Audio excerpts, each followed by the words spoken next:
फर्जी पुलिस बनकर पीड़ितों से ठगी करने वाले एक बड़े अंतर्राज्यीय गिरोह का आजमगढ़ पुलिस ने पर्दाफाश किया। यूपी कॉप ऐप से पीड़ितों को बनाते थे निशाना। जहानागंज पुलिस ने साइबर सेल की मदद से गिरोह के 2 सदस्यों को रेलवे स्टेशन से किया गिरफ्तार। पुलिस का फर्जी कार्ड, फर्जी आधार कार्ड और मोबाइल फोन के साथ टूटे हुए सिम कार्ड बरामद। आजमगढ़ पुलिस ने संदिग्ध प्रतीत होने पर 2 अभियुक्तों को आजमगढ़ पूर्वी रेलवे स्टेशन से गिरफ्तार कर लिया। गिरफ्तार अभियुक्त अंकित यादव और दीनदयाल यादव मध्य प्रदेश राज्य के टीकमगढ़ जिले के निवासी हैं। एसपी ग्रामीण चिराग जैन ने बताया कि 11 राज्यों में इनका नेटवर्क फैला हुआ है। ये अभियुक्त यूपी कॉप ऐप से एफआईआर डाउनलोड करके पीड़ितों का नाम पता निकालते हैं और फिर पुलिस बनकर उन पीड़ितों को फोन करके मदद या गिरफ्तारी का भय दिखाकर पैसे ठगने का काम करते थे। ये आजमगढ़ पुलिस को आज एक बड़ी सफलता लगी। हमारी थाना जहानागंज की पुलिस एवं साइबर की संयुक्त टीम द्वारा एक टीकमगढ़ के गैंग का खुलासा किया गया है। इनके 2 अभियुक्तों को गिरफ्तार किया गया है। इनका अपराध करने का तरीका कुछ इस प्रकार था। ये लोग यूपी कॉप ऐप के माध्यम से एफआईआर डाउनलोड करते थे। एफआईआर यूपी कॉप ऐप पर सार्वजनिक रूप से अवेलेबल होती है।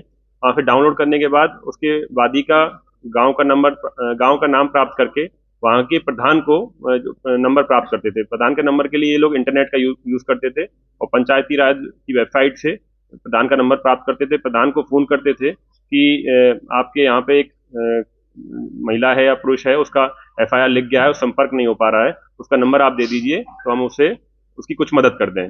उसके बाद ये लोग प्रधान से उस वादी का नंबर प्राप्त करके वादी को पुलिस बनकर कॉल करते थे कि हम लोग फलां थाने से दरोगा बोल रहे हैं और आपके केस में हम लोग कार्रवाई करा देंगे, अच्छी कार्रवाई करा देंगे, कुछ पैसे की व्यवस्था कर दीजिए, कुछ पैसा भेज दीजिए।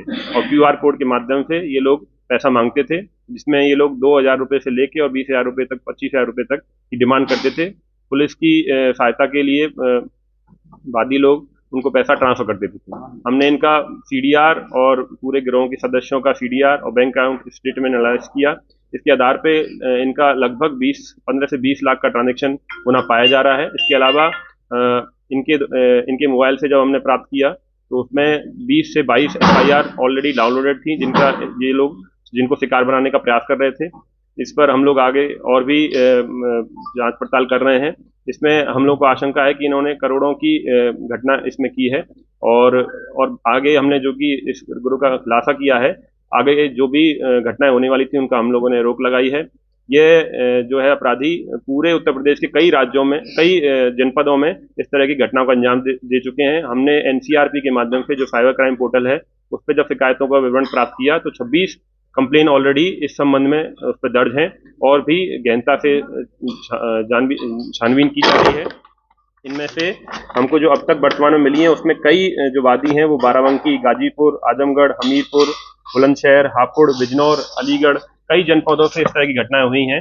पूर्व में भी इस घटना के संबंध में साइबर टीम द्वारा कई बार जागरूकता करने का प्रयास किया गया। फिर से इसके माध्यम से ये प्रयास किया जा रहा है कि कोई भी इस व्यक्ति अगर पुलिस बन के आपको पैसे की डिमांड करे तो उसको तत्काल उसको एनसीआरपी पोर्टल के माध्यम से उसकी रिपोर्टिंग करें, जिसके द्वारा हमारे द्वारा उस गैंग को पकड़ा जा सकता है। सर, इस पूरे रिकवरी में इसके पास से एक पुलिस इंस्पेक्टर का आई कार्ड भी बरामद हुआ है। क्या इसने फेक बनवाया था या किस तरीके से उसका इस्तेमाल किया था? जब इसको पकड़ा गया तो इसकी जेब से एक पुलिस आई कार्ड बरामद किया गया है। इसका पूछताछ में इसने बताया कि इस आई कार्ड का प्रयोग वह आदमियों को बताने के लिए कि मैं पुलिस का सही अधिकारी हूं, उसका फोटो दिखाता था और इस तरह से उसको गुमराह करता था और पैसे डिमांड करता था। तो सर, ये चूंकि मध्य प्रदेश से जुड़ा मामला है तो आजमगढ़ पुलिस ने इसको कैसे रिकवर किया, क्योंकि कितनी समस्याएं हुई होंगी? देखिए, हम लोग लगातार, चूंकि कई शिकायतें एनसीआरपी पर आ चुकी थी, हमारे जो है जहानागंज पर एक महिला के साथ इसने 22,000 का फ्रॉड किया था। हम उसके माध्यम से जिस नंबर से इन्होंने संपर्क किया था उसकी सीडीआर और जिस अकाउंट में पैसा भेजा गया था उस अकाउंट डिटेल को हमने जब पूरी तरह ट्रेस किया, लेयर बाय लेयर एनालाइज किया, तो हमको ये पता चला कि इनके गिरोह में इसी तरह से और भी जनपदों में वादियों को कॉल करके पैसे मांगने की घटना कारित की जा रही है। ठीक है।